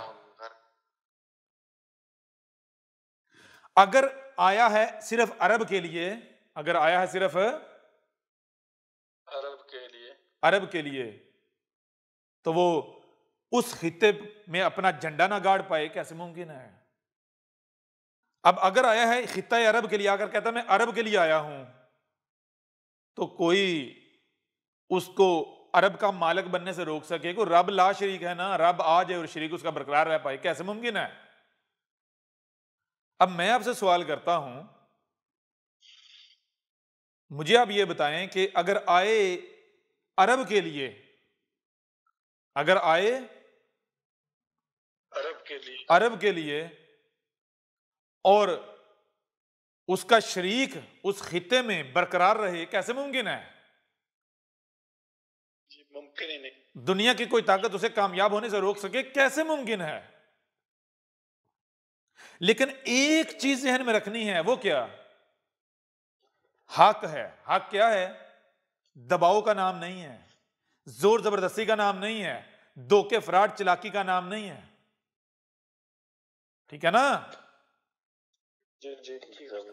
हक क्या है? जो भी काम अल अजीजुल हकीम है, अल अजीजुल अलीम हकीम है, जो भी काम किया जाए पूरे इल्म और हिकमा के साथ किया जाए, ना कि छू मंत्र करके किया जाए या ऐसे किया जाए कि लोग दबाव का शिकार हो जाएं। उसको अगर माने दबाव की वजह से माने नहीं, अगर को माने तो हक होने की वजह से माने, ठीक है? और फिर जब ना माने फिर उनको मनवा के दिखाए, उनको कहे कि लो अब इनकार करके दिखाओ। क्यों? क्योंकि रसूल के पास वो हथियार होता है जो हथियार चाह कर भी कोई हासिल नहीं कर सकता। कौन सा हथियार है? Butterfly effect. भाई जब आपके पास वही कायनात आप खुद हो, तो आपको पता है मैंने कौन सी हरकत करनी है, कौन सी बात करनी है, उससे क्या नतीजे निकलने हैं। आपको देखें ना, गौर करें, गौर कीजिएगा। एक महल है, एक महल है, उस महल में बिजली की बड़ी कॉम्प्लिकेटेड पेचीदा तरीन वायरिंग है, लाइटें लगी हुई हैं, बटन लगे हुए हैं। किसको पता होगा किस बटन से कौन सी लाइट ऑन होती है? माल के मालिक को। ऐसा ही है ना? मालिक के मकान। और जिसको उस मकान के बारे में पता ही नहीं। अगर मुझे ये बताएं, अगर आपने मकान के कमरों में बंदूकें भी फिट की हुई हैं, छुपा कर रखी हुई हैं, और बटन अपने पास रखे हुए हैं, और बंदूकें वो असला ऐसा है कि वो कोड यानी उनके कोड्स हैं समझ आ नहीं आ रही? या वो आपके जिस्म की हरकत हैं, आपने पूरे देखें, आपने पूरी इमारत के अंदर सेंसर्स लगाए हुए हैं, ऐसा निजाम आपने बनाया हुआ है कि वो आप पूरी इमारत को कैसे, पूरी इमारत की एनवायरनमेंट को कैसे कंट्रोल करते हैं? अपने जिस्म की हरकत से। आप इमारत के अंदर जहां कहीं भी हो, वो सेंसर्स आपको पहचानते हैं और आपकी जिस्म की हरकत क्या हैं उनके लिए अहकामात हैं। तो आप कोई भी हरकत करते हो तो नतीजा क्या निकलेगा, उसके मुताबिक अमल होगा या नहीं होगा इमारत के अंदर? अगर दुश्मन गुस्साएं, यहां तक दुश्मन आपके सामने खड़े हुए हों, आप दो टांगों वाले एक हैं, आपके दुश्मन बहुत ज्यादा हैं, तरह तरह के असले से लेस हैं, आपको उन्होंने घेर लिया है जी, और आपने ऐसा निजाम बनाया हुआ है कि आप उनका माइंड कंट्रोल कर सकते हो, दिमाग कंट्रोल कर सकते हो। कैसे? ऐसा सिस्टम आपने बनाया हुआ है, आप एक हरकत करोगे, सिस्टम एक्टिव होगा, वो सारे के सारे कंट्रोल हो जाएंगे, कंट्रोल्ड। उन्हीं के बंदूकों से आप उन्हें मार दोगे, उन्हीं के असले से उन्हें मार दोगे। समझ आ रही है नहीं आ रही? यानी कि वो उस इमारत का जो रिमोट है वो कौन है? वो रिमोट आप खुद हो समझ आ नहीं आ रही? यहां तक कि अगर आपसे कोई दुश्मनी करता है ना, आपसे दुश्मनी कर रहा है, वो दुश्मनी करते हुए भी अगर उसको पता चलता है वो खौफ खाएगा। क्यों? क्योंकि उसको पता है अगर मैंने कोई ऐसी बात की कि उस बात के नतीजे में ऐसी हरकत हो गई इससे जिसका रद्द-ए-अमल मेरे ऊपर आना है, वो करेगा? जी उस्ताद जी, नहीं, बिल्कुल नहीं करेगा। आ रही समझ या नहीं आ रही? और ऐसी प्लानिंग, ऐसी सिस्टम है, ऐसा सिस्टम है, ऐसा निजाम है कि तुम मुझे गाली दो, उस गाली के नतीजे में मेरे अंदर जो कैफियत डेवलप होगी, वो कैफियत कायनात के अंदर ये काम होना शुरू हो जाएंगे, ये अमल होना शुरू हो जाएगा, बटरफ्लाई इफेक्ट ये स्टार्ट, और उसका जो नतीजा निकलेगा। यूं समझो, तो तुम जो मुझे गाली दोगे, तुम जो मेरे साथ दुश्मनी करोगे ना, अगर तुम मेरे साथ इस लेवल की दुश्मनी करते हो कि तुम्हें फौरी मिटाना है, तो तुम्हें पता ही नहीं चलेगा कि फौरी उसका रद्द-ए-अमल, बटरफ्लाई इफेक्ट स्टार्ट हो जाएगा और देखते ही देखते तुम मारे जाओगे। और बाजार क्या होगा, भाई फलाने मार दिया, हार्ट अटैक हो गया, ये हो गया, वो हो गया। और अगर तुम्हारी दुश्मनी की नोयत ऐसी है कि तुम्हें 1 महीना टाइम दिया जाएगा, तो जैसे तुमने दुश्मनी की, बटरफ्लाई इफेक्ट स्टार्ट हो गया है। समझ आ रही है, नहीं आ रही? और अगर तुमने दुश्मनी की है, वो दुश्मनी इस नोयत की है कि तुम्हें 1 साल का लिमिट दी जाएगी, टाइम दिया जाएगा, और बीच में एक्सटेंड भी किया जा सकता है। मौके तुम्हें मौके दिए जाएं, अगर तुम मौके से फायदा उठा लेते हो। और अगर नहीं फायदा उठाते, तो वो जो टाइम है वो आने तक क्या होगा, बटरफ्लाई इफेक्ट तो स्टार्ट हो गया, बचोगे। जी बात आ रही, समझ या नहीं आ रही? जबरदस्त। अब आपको समझ आएगी कि दावे तो बहुत करते हैं, ए लोगों मैं रसूल हूं, ए लोगों मैं मसीह हूं, ए लोगों मैं तुम्हारे रब का भेजा हूं, ए लोगों मैं सच्चा हूं। लेकिन जो सच्चा होता है ना, वो क्या कहता है? वो ये नहीं कहता, भीख नहीं मांगता कि इलाही निशान, ए लोगों देखो ये अल्लाह के निशान हैं, अल्लाह तुम्हें निशान दिखा रहा है, मुझे दिखा रहा है, मुझे मान लो, मुझे मान लो। नहीं, और वो कहता है तुम मेरा इनकार करके दिखाओ। जब वो हक खोल खोल के वाजे कर रहा होता है ना, तो तब भी वो ये कहता है, वो कहता है कि ए गधे के बच्चों, तुम मुझे कज़ाब कहते हो ना, झूठा कहते हो ना, अपने अमल, अपने इस फेल को, अपने कौल को सच्चा भी तो साबित करो ना, और मुझे कज़ाब साबित भी तो करो ना, और मेरी किसी बात को गलत साबित भी तो करो ना। वो तो ये कहता, वो ये थोड़ी कहता मान लो मुझे, ये तो नहीं कहता। वो पहले भी ये कहता है कि तुम मुझे कज़ाब साबित करो, नहीं कर सकते, जितना नीचे जोर लगा लो नहीं कर सकते। ये नहीं कहता मानो, वो कहता है अगर कज़ाब साबित नहीं कर सकते, तुम्हारे ऊपर वादे हो गए ये हक है, तो फिर हक को मानना चाहिए, इनकार करना चाहिए, दुश्मनी करनी चाहिए? मानना चाहिए। तो क्या मानने का इसलिए कहता है कि मुझे फायदा है या मेरा फायदा होगा, मैं अपने लिए कह रहा हूं? नहीं, और मानोगे तो तुम्हारा अपना फायदा है। क्यों? मानना तो पड़ेगा, नहीं मानोगे तो हक के मुकाबले पर मिट जाओगे, जलीलो रसवा हो जाओगे। आ रही समझ या नहीं आ रही? जी कुरान भरा पड़ा है। तो जो सच्चा आता है वो क्या कहता है? वो आकर ये नहीं कहता कि ये इलाही निशान है, देखो ये निशान है, वो निशान है, ये मेरी पेशगोई पूरी होगी, फलां होगा, डहा होगा। नहीं, और वो कहता है तुम मुझे क्या कज़ाब कहते हो? जाओ, मैं अपने आप को कज़ाब मान लूंगा अगर तुम अपनी इस बात को भी हक साबित कर दो।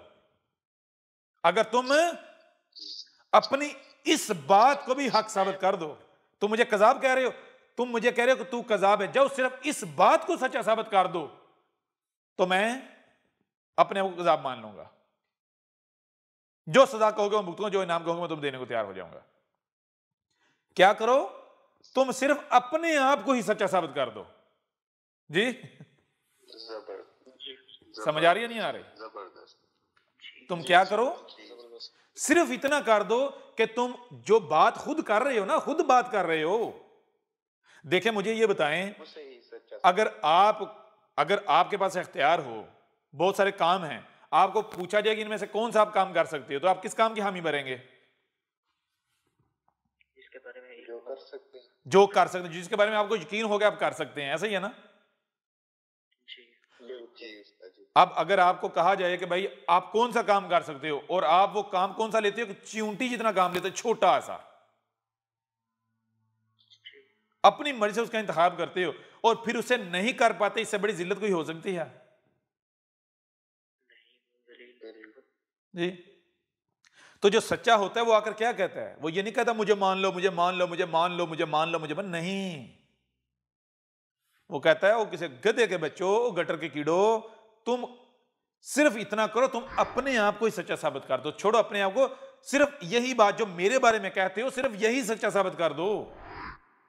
मुझे कज़ाब कह रहे हो, मुझे कज़ाब साबित कर दो। जबकि नहीं कर सकते। क्यों? वो हक ही कहां जिस पर उंगली करके उंगली कायम रह सके, कायम रखी जा सके, वो हक ही कहां? जी, वो हक साबित होता है जी। बिल्कुल नहीं। तो वो ये कहता है, फिर वो आगे ये कहता है जान लो तुम अपनी इस बात पर कायम नहीं रह सकोगे। यानी जाहिर सी बात है, जिसको आप हक साबित ही नहीं कर रहे अपनी बात को, अब हक आ जाता है तो हक के मुकाबले पर बातिल ठहर सकता है। यानी खुद ही बता दो कि अगर हक आ जाए तो बातिल ठहर सकता है, रोशनी आ जाए तो अंधेरा रह सकता है, ठहर सकता है जी। सवाल ही नहीं पैदा होता। तो अब जरा ये बताओ कि तुम मुझे कज़ाब कह रहे हो, अगर तुम अपनी इस बात को सच्चा साबित नहीं करते, और ये बताओ अगर हक तुम्हारी नजरों में ये हक नहीं है, ये मान लो अगर हक आ जाता है तो फिर जो झूठे हैं उनका क्या होगा, झूठ का क्या होगा, बातिल का क्या होगा, कायम रह सकेगा? मिट जाएगा। सवाल ही नहीं पैदा होता। मिट जाएगा ना। तो यही कहता है कि अब तक तो तुम अपने आप को सच्चा साबित कर नहीं पाए, मुझे कज़ाब साबित कर नहीं पाए, मेरा हक होना जी, इसके ऊपर जो भी तुमने उंगली उठाई, एतराज उठाया, कोई आंच आई मेरे हक होने पर? कोई फर्क पड़ा? कोई फर्क पैदा कर सके, कोई असर मुरतब कर सके? नहीं ना। तो फिर जान लो मैं हक ही नहीं हूंगा अगर तुम अपने मौक़िफ़, अपनी बात पर डटे रह गए। अब तुमने डट के दिखाना है, अब तुम लोगों ने डट के दिखाना है। किस बात पर? मुझे कज़ाब कह रहे हो ना, अब तुम लोगों ने डट कर दिखाना है। कब? हर शय उसका जोड़ा है, पहले जबान से फिर हाथ हरकत में आते हैं। जब तक मैं जबान से कह रहा हूं तब तक तुम कुफर कर सकते हो, दुश्मनी कर सकते हो, और जबान से कह रहा हूं क्यों, यह भी हमारा कानून है, क्योंकि हम जबान से जब हक वाजे करेंगे, जो दुश्मनी करेगा तो खुल के करेगा ना, कमजोर सूरत में हक वाजे करेंगे तो दुश्मनी करेगा तो बगैर किसी दबाव, किसी खौफ, डर के करेगा ना, खुल के करेगा ना। तो जब वो दुश्मनी करेगा, उसकी दुश्मनी करना क्या है? अपने खिलाफ फतवा देना है। कौन सा? Butterfly effect. स्टार्ट। आ रही समझ या नहीं आ रही भाई? बटरफ्लाई इफेक्ट स्टार्ट जी। जी उस्ताद जी, बिल्कुल वाज़ेह हो रहा नहीं हो रहा? बेहतरीन। इस बटरफ्लाई इफेक्ट की छोटी सी मिसाल आपको दे देते हैं। जी उस्ताद जी। रब खुद अपने आप को कहता है कि चल माजी में लेकर चल खुद को। कहां लेकर चल? माजी में लेकर चल, जब और था, तू और मैं था,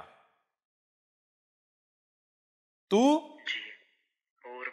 और मैं था।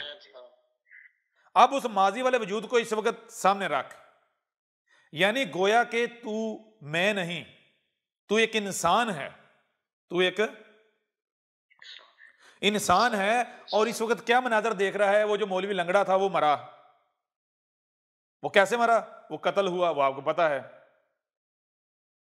जी। उसको स्लो पॉइजन से मारा गया, ठीक है जी जी। अब वो मरा है और उसका जनाजा होता है बहुत बड़ा। तो रब कहता है बतौर इंसान जरा देख ये क्या है। तो आगे से इंसान बैठकर ये कहने पर मजबूर हो जाता है कि ए रब ये माजरा क्या है, ये माजरा क्या है। तो आगे से रब कहता है, पूछता है तू ये बता ये कह क्या रहे हैं, ये क्या रहे हैं। तो आगे से फिर वो जो इंसान है वो ये कह रहा है कि ए रब ये तो ये कह रहे हैं मन सब्बा नबीयन फक्तलूहु, मन सब्बा नबीयन फक्तलूहु। क्या कह रहे हैं?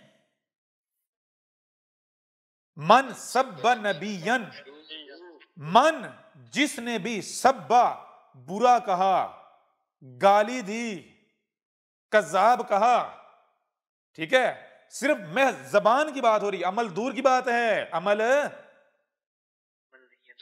दूर की बात है, यहां तक कि अगर जबान से भी ये कहा ना, यानी गाली दी, बुरा कहा, कोई तोहमत लगाई, कोई मलामत की, तो उसकी सजा। और किस पर? नबीयन, लफ्ज नबी के ऊपर दो जबरें, यानी जो नबीयीन होते हैं ना, नबियों के पीछे से पीछे जो सबसे पीछे नबी होता है, कौन सा होता है? रसूल। रब खुद जब जलाल मुबीन होती हैं तो रसूल आता है, कौन होता है? खातमन नबीयीन जो होता है, नबीयन। जो जितने नबी हैं उनके पीछे पीछे जाएं, यानी जब नबियों का सिलसिला शुरू होता है, जो सर्कल है, तो सिलसिला कहां से स्टार्ट होता है? किससे स्टार्ट होता है? नबी या कौन होता है? रसूल। रब खुद जब जलाल मुबीन होती हैं तो रसूल आता है, रब आता है। तो ये क्या कह रहे हैं? मन सब्बा नबीयन, यानी जिसने रसूल को, जो खातमन नबीयीन होता है, जब जलाल मुबीन होती हैं तब आता है। यानी ईसा जिसका वादा किया था, जिसने आना था, जिसने उसको गाली दी, उसके ऊपर तोहमत लगाई, मलामत की, उसको बुरा कहा, उसकी सजा क्या है? उसको कत्ल कर दो। उसको क्या कर दो? कत्ल कर दो। तो आगे से रब पूछता है, अब जरा हमें एक सवाल का जवाब दे जी। तो रब पूछता है, क्या हमने नबीयन, जो रसूल है, नबीयन है, भेज दिया? हाँ यार, अब भेज दिया। तो पूछा, हम रसूल किस लिए भेजते हैं? क्या इसलिए भेजते हैं कि उसको गालियां दी जाएं, उसकी तौहीन की जाए, उसकी तहकीर की जाए? रसूल कौन है? ए रब, तू खुद होता है, तू खुद आता है बशरी सूरत में। तो कहा कि जब रसूल को, यानी हमें गाली दी जाए, हमें बुरा कहा जाए, हमारे पर तोहमत, रब पर तोहमत लगाई जाए, तो क्या रब बेगैरत है? जी नहीं। तो पूछा, क्या आज हमने रसूल भेज दिया या नहीं? आज हम खुद आ गए या नहीं? तो कहा, हाँ यार, अब तू आ गया। तो पूछा, बता, क्या हम इसलिए आए कि हमारी तौहीन की जाए, हमें गालियां दी जाएं, बकवासात की जाएं, हमारे साथ दुश्मनी की जाए? जी, हम इसलिए आए?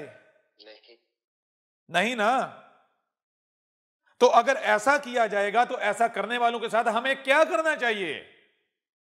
कहा, अगर हम सजा देंगे, अगर हम सजा देंगे तो कहेंगे, ए अल्लाह, ए रब, हमने तो छोटी सी गाली ही दी थी, इसकी इतनी बड़ी सजा?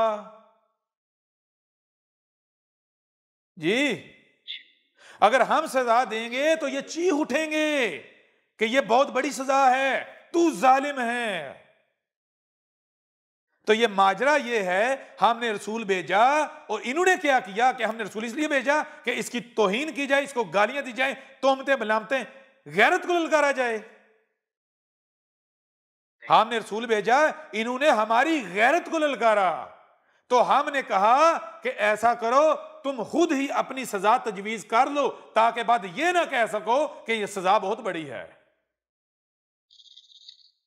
तो कहा, ये जिसकी लाश पर जमा है, इसने क्या नारा लगाया था? क्या कहा था इसने?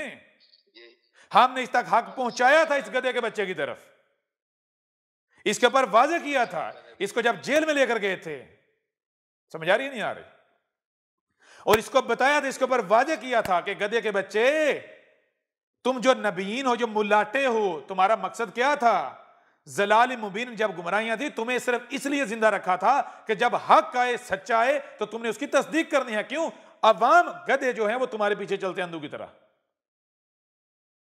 तुम्हें इसलिए जिंदा रखा हुआ था। अब अगर तुम इस जिम्मेदारी को पूरा नहीं करोगे तो तुम्हारी जरूरत है दुनिया में, और उल्टा तुम दुश्मनी करोगे, गैरत को ललकारोगे, गाली दोगे, बकवासात करोगे, तोहमतें मलामतें लगाओगे, चलाकियां करोगे, तो बताओ फिर तुम्हें सजा क्या देनी चाहिए? हम इस लंगड़े से भी पूछा था, बता, मन सब्बा नबीयन, क्या सजा उसकी? तो इसने खुद कहा फक्तलू हो, और इसने सिर्फ यही नहीं कहा फक्तलू हो, इसने कहा हु के ऊपर हु की जरब लगाओ। किसी आम गुस्ताख को नहीं मारना, किसी आम गुस्ताख रसूल को नहीं मारना, उस गुस्ताख को मारना है जिस गुस्ताख को मारने से उस गुस्ताख के पीछे जो चलने वाले हैं, उसके जो फॉलोअर हैं, या बाकी जितने गुस्ताख हैं, उनकी रात की नींद हराम हो जाए, वो रात को सो ना पाए। जबरदस्त। समझ आ नहीं आ रही? जबरदस्त। बेहतरीन, जबरदस्त। हमने इसे कहा था अपनी सजा खुद तजवीज कर ले। तो गुस्ताह रसूल कौन है, रसूल कौन है, ये तय करेंगे, ये रब तय करेगा। रसूल इंसान लाते हैं, इंसान भेजते हैं, रब भेजता है जी, रब भेजता है। रब भेजता है ना। अब इंसान अगर किसी को रसूल कहें तो क्या रब इंसानों की मान लेगा? बिल्कुल नहीं। जी, रसूल तो वो है ना जो रब की नजर में है। तो रब की नजर में रसूल कौन है? आए दुनिया की कोई ताकत अहमद ईसा को कजाब साबित करे कि अहमद ईसा वो ईसा नहीं है जिसका इनसे वादा किया गया था। अगर साबित नहीं कर सकते, कजाब साबित नहीं कर सकते, तो फिर ये कौन है? रब की नजर में कौन है? कजाब है या रसूल? जब रसूल है तो रसूल की तौहीन करने वाले की सजा क्या होनी चाहिए जी? और उस लंगड़े ने क्या कहा? उस लंगड़े ने कहा हु के ऊपर हु की जरब, यानी किसी आम गुस्ताख को नहीं मारना, जो सबसे बड़ा गुस्ताख है आज का उसको मारना है। और उसकी नजर में सबसे बड़ा गुस्ताख कौन सा है? कौन है? वो खुद कहता है कि जो खत्म नबूवत पर डाका मारे, जो आकर रसूल होने का दावा करे, उससे बड़ा कोई कजाब, कोई फितना है ही नहीं, कोई बड़ा गुस्ताख है ही नहीं जी। समझ आ रही है नहीं आ रही? तो वो कौन है बताएं जरा। अब पूछा ए रब, जाहिर में तो उसका इशारा फ्रांस के सदर की तरफ था, तो रब ने कहा कि अब हमने हालात ऐसे नहीं बना, उसके सामने कोई ऐसा लाना नहीं था जिसको देखकर वो जाहिर को देखते हुए अपने ऊपर फतवा जारी करे। ऐसे हालात नहीं बनाने थे जी। वो फिर ये कहता हु के ऊपर हु की जरब लगाओ? नहीं कहता। तो ये हालात भी तो बनाने थे ना। तो जब पूछा ये माजरा क्या है, तो कहा ये माजरा ये है हमने रसूल भेजा, इसलिए नहीं भेजा, हम रसूल इसलिए नहीं भेजते कि उसका कुफ्र कज़ब किया जाए, उसकी तौहीन की जाए, गुस्ताखियां की जाए, उसके साथ दुश्मनी की जाए। ठीक है ना? हम जब रसूल भेजते हैं तो उसका कुफ्र कज़ब करने वाले को निशाने इबरत बनाते हैं। ठीक है? बेशक। तो हमने इनको कहा है कि रसूल की जो गुस्ताही करने वाले हैं, जो रसूल के कुफ्र कज़ब करने वाले, उनकी सजा क्या होनी चाहिए खुद तजवीज कर लो। ठीक है? ताकि बाद में ये ना कहना कि हाय ये हमारे साथ क्या हो गया। हो रहा? वाज़ेह नहीं हो रहा?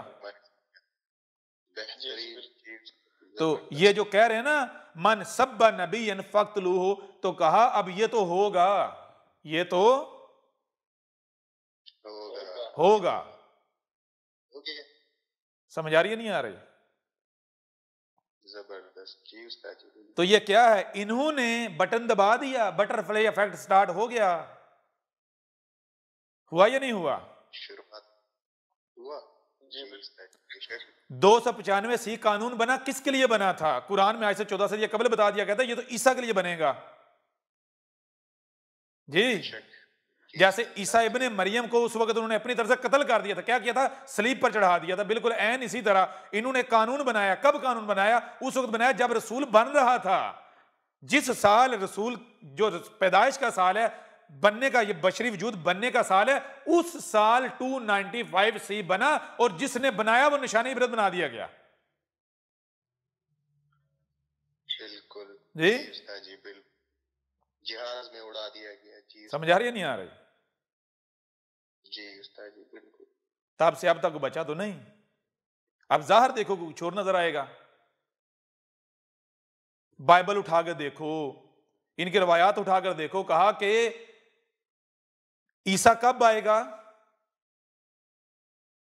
जब जान लो, जब जब रसूल आता है तब तब क्या होता है? एक दुमदार सितारा है जो कई महीने तक नजर आता है, वो आता है। ठीक है? जी उस्ताद जी। जब जब वो सितारा आता है तो वो ये खबर देता है कि जमीन पर कुछ बहुत बड़ा होने वाला है। ठीक है?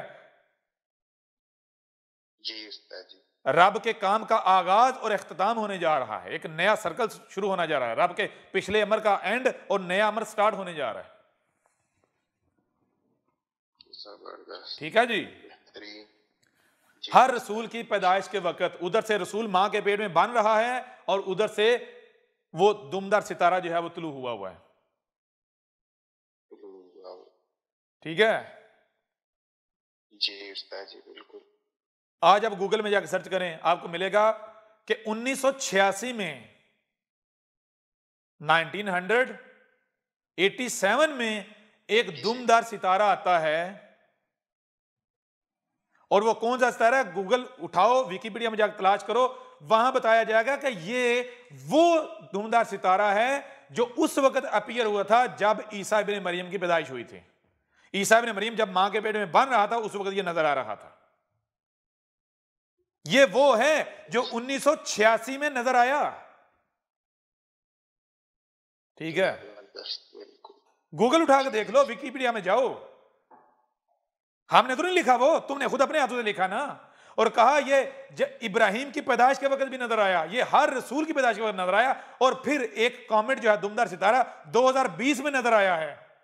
और कहा ये वो सितारा है जो तब नजर आया जब लोगों रब ने उन कौमों को हलाक किया जिन्होंने रसूल का कुफ्र व कज़्ब किया।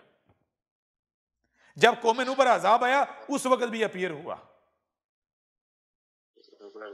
समझ आ रही नहीं आ रही? जब ईसा इब्न मरियम को सलीब पर चढ़ाया गया उस वक्त, जब आले फिरौन को गर्क किया गया उस वक्त भी, जब कौमें आद और कौमें सबूत उन कौमों को हलाक किया उस वक्त भी नजर आया। और वो जो दुमदार सितारा है वो कब नजर आता है? 2020 में। समझ आ रही है नहीं आ रही? जबरदस्त जी उस्ताद जी बिल्कुल, अपने हाथों से लिखा है। गौर करने वाली बात है, 2020 में ही क्यों, 1986 में ही क्यों? बात समझ आ रही है भी नहीं आ रही? बेहतरीन जी उस्ताद जी, सबूत है।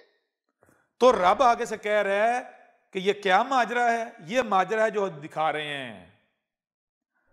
रब कह रहे हैं कि इनसे ये पूछो कि तुम किसी एक जरिए से, किसी एक तरह से साबित कर दो कि ये हमारा भेजा हुआ नहीं है, ये कज़ाब है।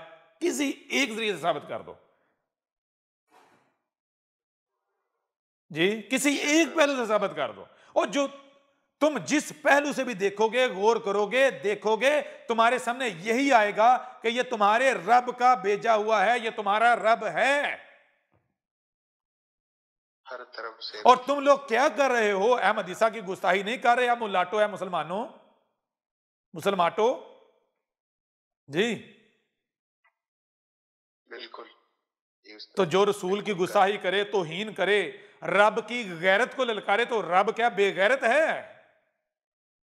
रब ने छोड़ेगा? तो रब ने कहा खुद अपनी सजा तजवीज कर लो, अपनी सजा खुद तजवीज कर लो। तो वो सब कह रहे हैं, सब कह रहे हैं मन सब्बा नबीन फक्तुलूहु, मन सब्बा नबीन फक्त। और गधे के बच्चे देख ही नहीं रहे आगे लाश किसकी पड़ी हुई है। उसने भी यही नारा लगाया, उसने भी यही नारा लगाया जी। बिल्कुल। और उसने सिर्फ ये नहीं नारा लगाया, उसने कहा हु के ऊपर हु की जरब लगाओ। तो रब ने कहा ठीक है, जो सबसे बड़ा गुस्ताह है, गुस्ताहों में जो सबसे बड़ा गुस्ताह है, हम उसे ही मारेंगे। उस गुस्ताख को मारेंगे जिसको मारने से बाकी जितने गुस्ताह हैं उनको रात को नींद ना आए, सो ना सकें। तो बताएं कौन मरा और किसके मरने से कौन है जिनकी नींद हराम होगी, सो ही नहीं पाए। और मरा भी शाम के वक्त, रात को नहीं सो पाए। होता दिन को मरता, दिन को गम थोड़ा कम होता, रात को सुकून से सोते जी। जबरदस्त। आ रही समझ या नहीं आ रही? यह है बटरफ्लाई इफेक्ट। ओ भाई हमें कुछ करने की जरूरत है? हमने तो वो जो पहले दिन किया था वो कर दिया, वहीं से स्टार्ट हो गया बटरफ्लाई इफेक्ट। और जो भी आता है, दुश्मन आए, मैदान में आए, कहा तो है कहां कहां से पकड़ेंगे तुम सोच भी नहीं सकते जी। बेशक। वाजे हो रहा नहीं हो रहा? बेहतरीन जी उस्ताद जी। अब समझ आया, समझ आई कि वो कौन सा हथियार होता है जिसकी बुनियाद पर एक फर्द वाहद उठता है और दुनिया को पलट के रख देता है, बदल के रख देता है, तारीख का दायरा तब्दील कर देता है, तारीख नए सिरे से शुरू कर देता है जी। उस्ताद जी बिल्कुल, अपनी आंखों से देख रहे हैं जी उस्ताद जी। फिर दुनिया में जो कौमें जमीन में इक्तदार हासिल करती हैं। कैसे करती हैं? जमीन में देखें, जमीन में दो तरह के लोगों को इक्तदार मिलता है। जमीन में जी उस्ताद, दो दो तरह तरह के लोगों को इख्तियार। एक वो जो रब के लाए हुए होते हैं, रब के बंदे। दूसरे वो जो इंसान होते हैं, रब के लाए हुए नहीं। जी बेशक, रब के लाए हुए को इक्तदार कैसे मिलता है? वही फर्द वाहद आता है, उसके जरिए से इक्तदार मिलता है। बेशक। और इंसान कैसे इक्तदार हासिल करते हैं? इंसान पहले लड़ते हैं, ताकत से एक दूसरे के साथ लड़ के इक्तदार हासिल करते हैं, लेकिन आहिस्ता आहिस्ता एक वक्त आता है कि उनको ये रियलाइज होता है कि जिस कौम के पास इल्म ज्यादा है ना, वो उस इल्म के जरिए अपने दुश्मन को ज़ेर कर सकती है। उस इल्म के जरिए वो अपने दुश्मन के साथ चलाकियां कर सकती है, हथियार बना सकती है, उन हथियारों का इस्तेमाल कर सकती है और कामयाब से इक़्तिदार हासिल कर सकती है। जी उस्ताद जी। तो इस तरह करते करते करते एक वक्त आता है कि जब इंसान इल्म में, वही जब इल्म के पीछे पड़ेंगे तो इत्तका तो कानून है। जब आप बीज बोएंगे, बीज फटेगा तो फिर तो दिन ब दिन दरख्त बनता चला जाएगा। ये तो कानून है, इस कायनात में तसलसल है, रुकावट है ही नहीं, ठहराव है ही नहीं, कुछ भी साकत नहीं है, ना आप कुछ साकत रख सकते हैं। समझ आ रही नहीं आ रही? तो जब इल्म के पीछे पड़ते हैं, इल्म की बुनियाद पर दुश्मनों को ज़ेर करना शुरू करते हैं, तो अब दुनिया में इल्म की दौड़ शुरू हो जाती है। क्यों? इसलिए नहीं कि लोग इल्म के तलबगार होते हैं, बल्कि दुनिया के हसूल के लिए इल्म की दौड़ शुरू हो जाती है, ताकि हम इल्म हासिल करके उस इल्म से दुनिया हासिल करें। यूं क्या होता है कि दुनिया में कोई कौम जब इल्म के पीछे पड़ती है, वो उस इल्म का इस्तेमाल करते हुए इक़्तिदार हासिल करती है, ताकत हासिल करती है, कुव्वत हासिल करती है, तो दूसरी कौमें क्या करती हैं? नकल करती हैं, क्योंकि इंसान के अंदर ये चीज पाई जाती है, बंदर की तरफ नकल करता है। जी उस्ताद। फिर बाकी कौमें देखती हैं कि भाई ये कैसे ताकतवर बन रहे हैं, ये कैसे इक़्तिदार हासिल कर रहे हैं, कैसे आगे बढ़ रहे हैं। फिर बाकी कौमें भी नकल करना शुरू होती हैं। यूं ये कौमें जो है एक दूसरे का मुकाबला करना शुरू हो जाती है, मुकाबले पर। अब ये सारा मरहला, सारा सिस्टम स्टार्ट कहां से होता है? एक तरीका आपको बता दिया, वो जो अभी बताया है कि इस तरह इर्तिका होता है आहिस्ता आहिस्ता। जी उस्ताद। अब मौजूदा दौर में क्या हुआ? मौजूदा दौर में या एक वक्त ऐसा आता है कि जब लोग इस इर्तिका से नहीं गुजरना चाहते, वो खुद इर्तिका करते हुए एक ऐसी स्टेज पर पहुंच चुके होते हैं कि वो कहते हैं यहां से शॉर्टकट लिया जाए। ठीक है ना? तो वो क्या करते हैं, जब कौमों में रेस लगती है तो कौमें क्या करती हैं? कौमें फिर तारीख को स्टडी करती हैं कि तारीख में कैसे कौमों को कैसे अरूजो जवाल हुआ, अरूज कैसे मिला और जवाल पजीर कैसे हुई। तो तारीख बताती है कि जब भी कोई कौम खड़ी होती है तो वो कौम इल्म की बुनियाद पर ताकत हासिल करती है, गलबा हासिल करती है।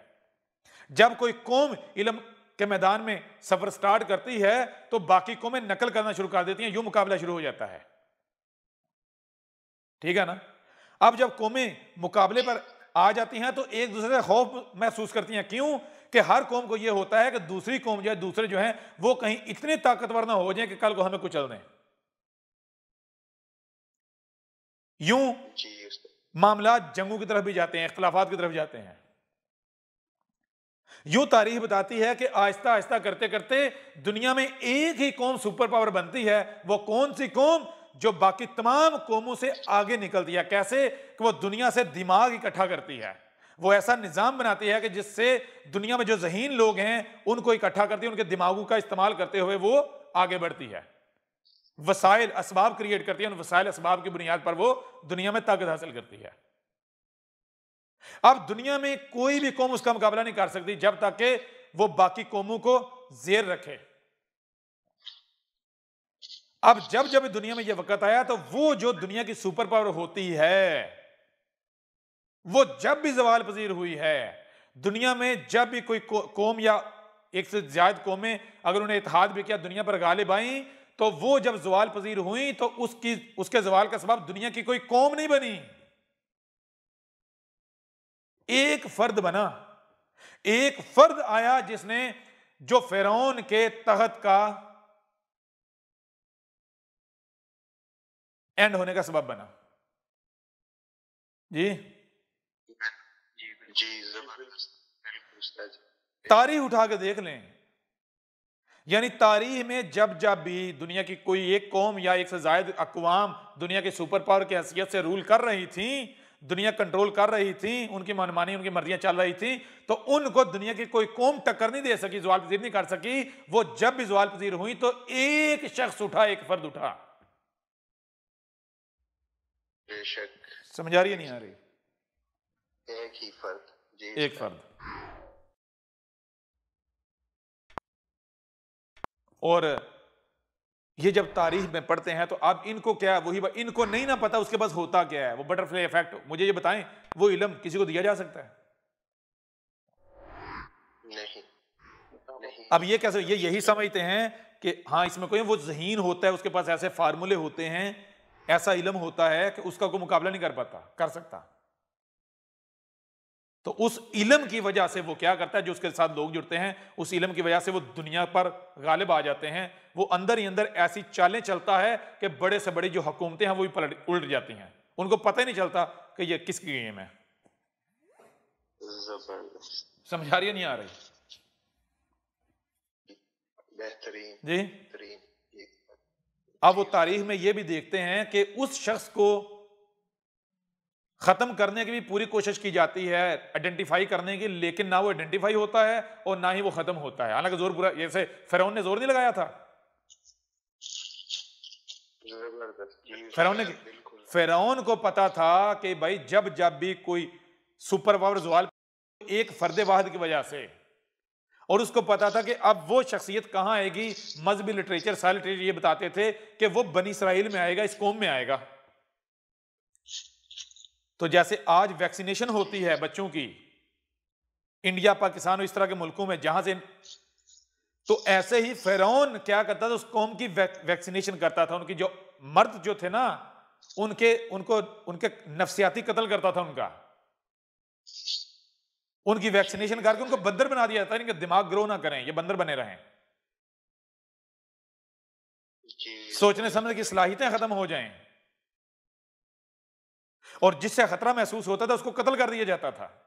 और जो औरतें हैं उनकी औरतों को ऊपर लाया जाता था, उनकी औरतों को माशरे में बाहर, घरों से बाहर निकाला गया, और औरत की इज्जत के नाम पर, औरत को मकाम दिलाने, माशरे में मकाम दिलाने के नाम पर, जिस वजह से मर्द जो है उनका कत्ल, यानी कि वो नीचे दबा दिए गए और औरतें ऊपर आ गई। यानी पूरी चालें चली गई कि इस कौम में अगर वो पैदा हो तो वो पहली चीज है वो उसका नफ्सियाती कत्ल हो जाए, अगर नफ्सियाती कत्ल से बचे तो वो ऊपर ही ना आ सके, किसी भी सूरत ऊपर ना आ सके। लेकिन क्या हुआ आपको पता है। ऐसे ही अब आपको पता चलेगा कि अमेरिका, वेस्ट यूरोप जो अफगानिस्तान में जाकर लड़ते रहे, इराक में जाकर लड़ते रहे, असल इनका मकसद क्या है। ये जिन जिन लोगों को इन्होंने उठा के ये ग्वांतानामो में लेके जाते रहे, उनसे एक ही सवाल करते, क्या उसामा इमाम महदी है, क्या मुल्ला उमर इमाम महदी है, क्या बगदादी इमाम महदी? क्योंकि अब इनको पता चलता है भाई अगर अब आना है मसीह, यहूदी भी बारी ले चुके, ईसाई भी बारी ले चुके, अब बारी किन की है? अब बारी तो मुसलमानों की है, क्योंकि मुसलमानों के अंदर आने का वादा इनका लिटरेचर बताता है, मसीह आएगा, मसीह आएगा। जी उस्ताद जी बिल्कुल। वो आगे दुनिया वही करेगा जो हर बार तारीख में हुआ। तो इससे पहले कि वो आए, इनकी पूरी कैलकुलेशन उसी हिसाब से इन्होंने क्या किया, ये वैक्सीनेशन जो है स्टार्ट कर दी इंडिया पाकिस्तान इन खितों में, ताकि अगर पैदा हो चुका है तो उसका नफ्सियाती कत्ल कर दिया जाए। और फिर भी अगर नहीं, नफ्सियाती कत्ल नहीं होता तो फिर तालीमी निज़ाम ऐसा बनाया कि उस तालीमी निज़ाम की वजह से वो हमारे सामने आ जाए, अपीयर हो जाए। यानी वज़ारी बात है, ज़हीन बच्चा होगा अपने स्कूल में, ऊपर आएगा कॉलेज में, उसको स्कॉलरशिप के जरिए करता करता हम तक पहुंच जाएगा, हम उसे यूज करेंगे, अगर ना यूज खत्म कर देंगे। जी उस्ताद जी बिल्कुल। तो इस वक्त हर लम्हे इनको खतरा रहता है कि कहीं ये शख्सियत तो नहीं है, कहीं ये शख्सियत तो नहीं है, कहीं वो शख्सियत तो नहीं है। क्यों? क्योंकि ये देखते हैं कि इनमें कोई भी ऐसी शख्सियत अगर उठती है तो इनको शक होना शुरू हो जाता है, उसके पीछे पड़ जाते हैं। जी उस्ताद जी बिल्कुल। अब जो असल है उसे ये आइडेंटिफाई नहीं कर पाते। क्यों नहीं कर पाते? तारीख खामोश हो जाती है। यहां पर आके तारीख इनको एक और तरफ ले जाती है। क्या ले जाती है? वो इस तरफ ले जाती है कि जब वो आता है अकेला कुछ नहीं कर पाता, वो पहले एक टीम तश्कील देता है, ग्रो। जब वो ग्रो बनता है ना उसका, तो फिर वो कामयाब होता है। जी उस्ताद। अब ये देखते हैं कि वो कौन सा शख्स है जो अपना गिरोह बना रहा है। समझ आ रही नहीं आ रही? जी उस्ताद जी बिल्कुल। इस वजह से ये उन लोगों के पीछे पड़ जाते हैं, और ये भी सारे रब की मनसूबाबंदी। वाजे हो रहा नहीं हो रहा? यानी आप तारीख भी पढ़ेंगे तो तारीख भी आपको ये बताएगी कि दुनिया में जब जब सुपर पावरें जो है वो जवाल का सबब, उनको जवाल आया, तो उनके जवाल का सबब क्या था? एक फर्द वाहिद।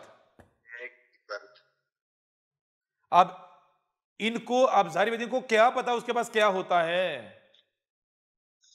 वो भाई बटरफ्लाई इफेक्ट लेके बैठा हुआ है, जिसके पास बटरफ्लाई इफेक्ट ये कानून है, जिससे भाई ये हथियार है, आप उसका कुछ बिगाड़ सकते हो? नहीं जी बताएं ना। और भाई वो जो भी बात कर रहा है, जो भी बात कर रहा है, जब बात कर रहा है वो ऐसे कर रहा है। नहीं समझ आ रही है भी नहीं आ रही? जी वो तो मुस्तकिल जी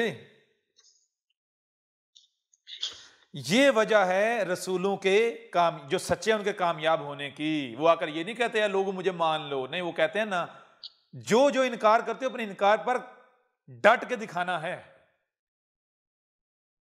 क्यों? क्योंकि मैं तुम्हारा रब तुमसे कलाम कर रहा हूं। अगर आप कोई आकर ये कहे ना कि मैं अलग हूं और रब अलग है, तो सबसे पहले ये कि वो असमद ही तस्लीम नहीं कर रहा, वो कह रहा है शरीक मौजूद है, वो शिर्क का कायल है। वो कह रहा है रब फकीर है, मेरा मोहताज है, रब अलगनी नहीं है। तो रब अलगनी का मतलब कि अपना काम खुद करता है। तो अगर रब अलग है, जो रसूल का दावेदार है वो अलग है, तो इस समय रब तो इसका मोहताज हो गया। इसके बगैर तो रब काम ही बना कर सकता था। जी उस्ताद जी बिल्कुल। जी जी उस्ताद जी बिल्कुल। बताएं ना। बात यूं कि वहां एक नुक्ते पे आ जाती है। हाँ, बात एक नुक्ते विच गल मुकदी है।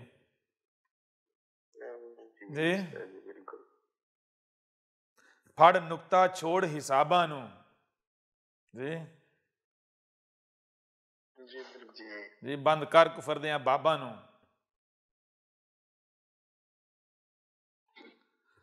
आ रही समझ या नहीं आ रही? जी उस्ताद जी सही। वाफे हो रहा है। मजा आ गया उस्ताद जी।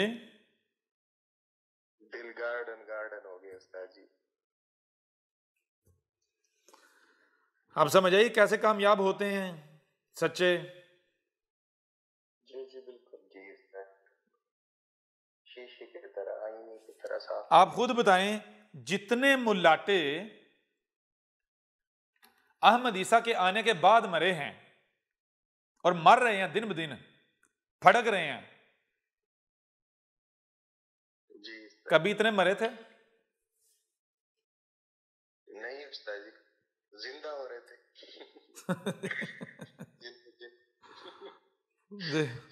हम मरने पे लगे हुए, एक दूसरे से आगे बारी ले रहे हैं पहले पहले। हाँ, मरने के लिए एक दूसरे आगे निकल रहे हैं, बड़ा रेस लगाई हुई, तू पहले ना जाना मैंने जाना है। घोड़ा तेज भाग रहा है। जी जी उस्ताद जी, जितना बड़ा मोड़ी उसका घोड़ा तेज भाग रहा है जी काई जी की तरफ।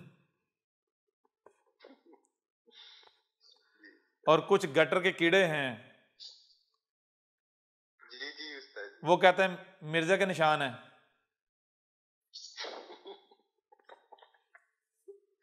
मिर्जा की चुटकुले। जी कुछ फायदा हुआ या नहीं हुआ? अहमद ईसा कौन है? क्या आप अहमद ईसा को जानते हैं? अहमद ईसा वो है जिसने उन बातों पर से पर्दा उठाया है जिस पर आज हर कोई इख्तलाफ कर रहा है। हक और बातिल की पहचान अब इंतहाई आसान। आज ही अल किताब को डाउनलोड करें। मजीद वीडियोस के लिए अहमद ईसा के YouTube चैनल को विजिट करें और चैनल को सब्सक्राइब करना मत भूलिएगा।